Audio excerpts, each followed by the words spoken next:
ద్వారానే శ్రీ సోనియా గాంధీ గారు సాహసోపేతమైన నిర్ణయం తీసుకొని మన తెలంగాణ రాష్ట్రాన్ని ఏర్పాటు చేయడం జరిగింది. తెలంగాణ ఉద్యమంలో మీకు అందరికీ తెలుసు, దళితులు, గిరిజనులు, ఆదివాసీలు, బలహీన వర్గాలకు సంబంధించిన పిల్లలే పోరాటంలో ముందు భాగాన నిలబడడమే కాదు, ఆత్మ బలిదానాలలో వాళ్ళే ప్రత్యేకమైన పాత్ర పోషించి ఈనాడు తెలంగాణ రాష్ట్రాన్ని సాధించుకోవడంలో వాళ్ళు ప్రత్యేకమైన పాత్ర పోషించారు. వాళ్ళే కాదు, ఈనాడు గుర్తు చేసుకోవాల్సింది గద్దరన్నను. గద్దరన్న తిరగని గల్లీ ఉందా? గద్దరన్న గజ్జె కట్టి గొంగడి తెలంగాణ ఉద్యమాన్ని ఉవ్వెత్తున లేపిన విషయం ఈ చరిత్ర, ఈ సమాజం మర్చిపోతుందని ఎవరైనా అనుకుంటే అది వాళ్ళ భ్రమనే. ఇప్పుడు మనం పాడుకున్న జయ జయ హే తెలంగాణ ఈ నినాదం రణ నినాదమై తెలంగాణ మారుమూల పల్లెల్లో మారు మోగి ఈరోజు తెలంగాణ రాష్ట్రాన్ని సాధించుకోవడమే కాదు, రాష్ట్ర గీతంగా అవతరించిన జయ జయ హే తెలంగాణ అందించింది అందశ్రీ మనవాడు కాదా? తెలంగాణ వచ్చిన 10 సంవత్సరాలలో ఈడున్నలను దళిత మేధావులను, ఆదివాసీ మేధావులను, నిరజ మేధావులను, తెలంగాణ మేధావులను నేను అడుగుతున్నా, తెలంగాణ రాష్ట్రం వచ్చిన మొదటి 10 సంవత్సరాలలో ఉద్యమంలో ముందు భాగాన నిలబడ్డ వాళ్ళ పరిస్థితి ఎలా ఉండే? ఉద్యమాన్ని ప్రజలకు చేరవేసి ప్రపంచానికి ఎలుగెత్తి చాటిన గద్దరన్న అందశ్రీల పరిస్థితి ఏ విధంగా ఉండే? మీరు ఒక్కసారి ఆలోచన చెయ్యండి. వారి ఎన్నికల వాగ్దానం ఉండొచ్చు, వాళ్ళు ఏమేమో చెప్పి ఉండొచ్చు, మంత్రివర్గంలో అయినా దళితులకు, గిరిజనులకు ఇచ్చిన స్థానం ఏందో మీరు ఒక్కసారి ఆలోచన చెయ్యండి అని చెప్పి నేను నా మిత్రులకు సవినయంగా విజ్ఞప్తి చేస్తున్నా. మిత్రులారా, ఆనాడు మంత్రివర్గంలో ఉన్న స్థానం ఎంత, సంఖ్య ఎంత, ఏ జాతికి ఎంతుండేనో మీరు లెక్కేసుకోండి. ఈనాడు ఈ దళితులకు, గిరిజనులకు ఈరోజు మంత్రివర్గంలో ఉన్న లెక్కెంతనో మీరే లెక్కించి నాకు చెప్పండి.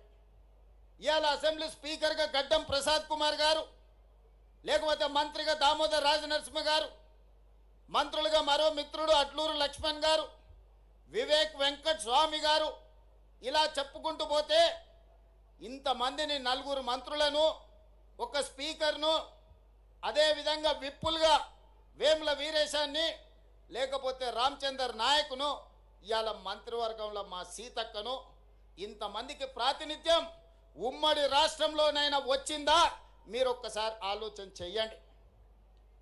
ఇవాళ మిత్రులారా, బట్టి విక్రమార్క గారు మా మిత్రుడు, ఉప ముఖ్యమంత్రిగా సమర్థవంతంగా ఈనాడు పని చేస్తున్నాడు. సిఎల్పి లీడర్గా ఉంటే ఓర్వలేక హోదా తగ్గించి ఆయనను అవమానించే విధంగా అవమానకరంగా సిఎల్పి నాయకుడిగా తొలగించుకున్న చరిత్ర కళ్ళ ముందలనే ఉంది కదా. వారు బడ్జెట్ పెడితే ఆ బడ్జెట్ను అవమానించే విధంగా ఇవాళ మాట్లాడుతున్న వాళ్ళని చూస్తున్నాం కదా. అంటే ఒక దళిత బిడ్డ ఆర్థిక మంత్రిగా ఉండకూడదా?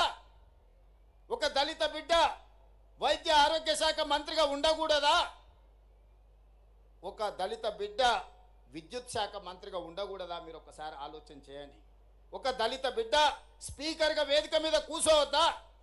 ఆయనను అధ్యక్ష అని పిలవాల్సి వస్తుందని కొంతమంది సభకే రావడం లేదంటే ఈ దళితుల పట్ల వాళ్ళకు ఉన్న గౌరవం ఏ పాటిదో మీరు ఒక్కసారి ఆలోచన చెయ్యండి. అందుకే వాళ్ళని మోసం చేసిన ఏ జాతి అయితే అవమానానికి గురైందో ఆ జాతే సభాధ్యక్షుడి హోదాలో కూర్చుంటే ద్రోహం చేసిన వాడు మాట్లాడాలన్నా అధ్యక్ష నాకు మైక్ ఇవ్వాలి అని అడుక్కునే పరిస్థితి ఈరోజు తెలంగాణ రాష్ట్రంలో ప్రజా ప్రభుత్వం కల్పించిందన్న విషయం ఈరోజు మా మిత్రులకు గుర్తు చేయదలుచుకున్నాం.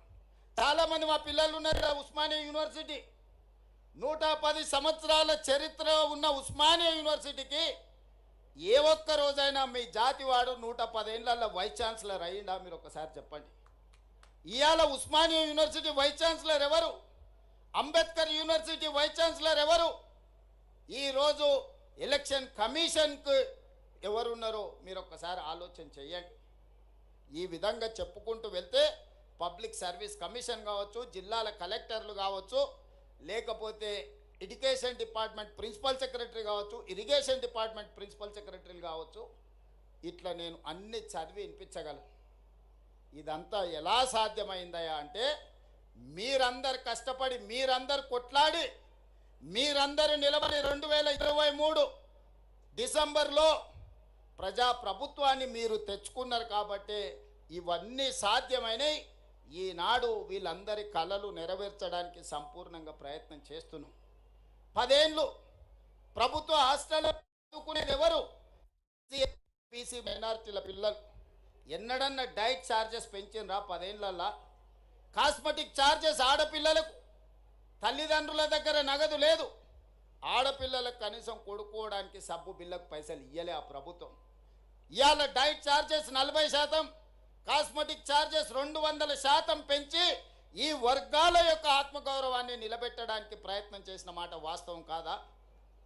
ఇవాళ young India integrated residential school దళితుల దగ్గర, గిరిజనుల దగ్గర, మైనారిటీల దగ్గర, ఉన్నత కులాలకు ఇంకొక దగ్గర రెసిడెన్షియల్ స్కూల్స్ కడితే ఇది కులాల మధ్యన విభజన జరుగుతుంది, సమాజంలో అంతరాలను పెంచుతుందని యంగ్ ఇండియా ఇంటిగ్రేటెడ్ రెసిడెన్షియల్ స్కూళ్ళల్లో ఎస్సీ, ఎస్టీ, బీసీ, మైనారిటీ ఉన్నత వర్గాలను అన్నిటినీ ఒక దగ్గర చదువుకునే విధంగా ఇవాళ 25 ఎకరాలలో కార్పొరేట్ కాలేజీల కంటే అద్భుతంగా ఈరోజు నిర్మాణం చేసి ఒక అద్భుతమైన విద్యను అందించాలని అంబేద్కర్ గారు ఏదైతే ఆలోచన చేసిండో పేదలకు విద్య చేరాలి అనే దాని మీద ఈరోజు ప్రయత్నం చేస్తారు.